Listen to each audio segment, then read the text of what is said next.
చేసుకునే capacity calibre ఉండి 2021లో city మార్ వచ్చింది. మళ్ళీ 5 years గ్యాప్. ఇక్కడ ఏదో కొత్త పేరు కనబడుతుంది ఒక టైటిల్స్లోనే.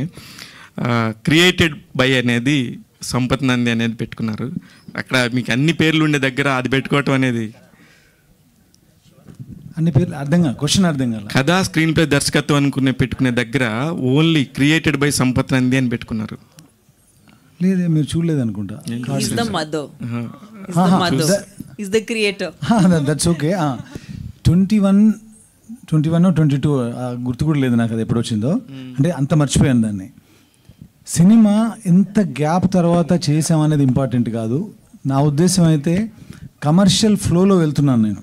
మీరు చూస్తే రచ, బెంగాల్ టైగర్, గౌతమ్ నంద, సిటీ మార్ అలా వెళ్తున్నప్పుడు మీ అందరికీ తెలుసు గాంజా శంకర్ సినిమా వెళ్ళాల్సింది. గాంజా శంకర్ వెళ్ళినప్పుడు చాలామంది అయితే అరే ఏంటి అనుకున్నాం కదా వెళ్ళాల్సింది అనుకుంటారు. I feel very happy. ఎందుకు ఇలా జరిగిందంటే ఏమో కొత్త రకమైన స్టోరీస్ నేను చెప్పాలేమో అనుకొని ఐ క్రియేటెడ్ దిస్ స్టోరీ.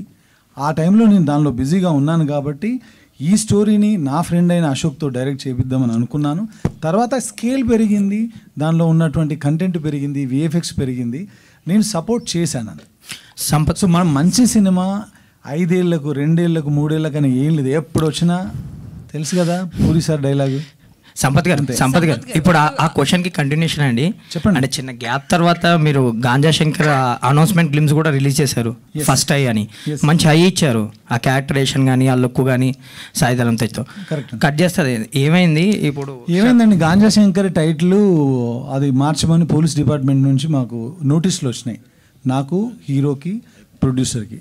వచ్చిన తర్వాత మనం కథ అనుకుంటాం, మనం అందులో కంటెంట్ ఏం చెప్పబోతున్నామో వాళ్ళ దగ్గర డీటెయిల్ ఉండదు. కానీ డీటెయిల్ నాకు తెలుసు, అది అగెనిస్ట్గా రాసిన స్టోరీ అది. అలా అన్నప్పుడు దానికి వెళ్ళి వాళ్ళని కన్విన్స్ చేసి అది చేయడం కరెక్ట్ కాదండి. వాళ్ళ దగ్గర నోటీస్ వచ్చింది, సరే గాంజా శంకర్ ఆపేద్దాం, శంకరుడి మీద సినిమా చేద్దామని సినిమా చేశాను. ఇప్పుడు నెక్స్ట్ సింపుల్ అంతే, అంతకుమించి ఏం లేదు. ఇప్పుడు శర్వాన ఆలోచించింది టైటిల్ మారిస్తే సరిపోతుంది కదా. టైటిల్ మారిస్తే స్టోరీ అన్నారు కదా.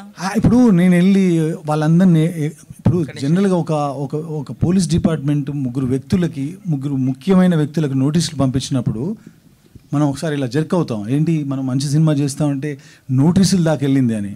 అలా వెళ్ళినప్పుడు నేను ఆయనను కన్విన్స్ చేసి, ఈయనను కన్విన్స్ చేసి, అందరినీ కన్విన్స్ చేసి సినిమా చేసే కంటే నన్ను నేను కన్విన్స్ చేసుకుంటే బెటర్ కదా. అందుకని దానికన్నా ఇంకా బెటర్ స్టోరీ రాద్దాం అనుకున్నాను, ఇది రాసాను, తీసాను. సంపత్ నంది గారు, దట్స్ ఇట్. ఇప్పుడు శర్వానంద్ గారితో సినిమా చేయబోతున్నారు. చాలా పెద్ద హ్యూజ్ సెట్స్ చేయబోతున్నారు, చాలా పెద్దగా.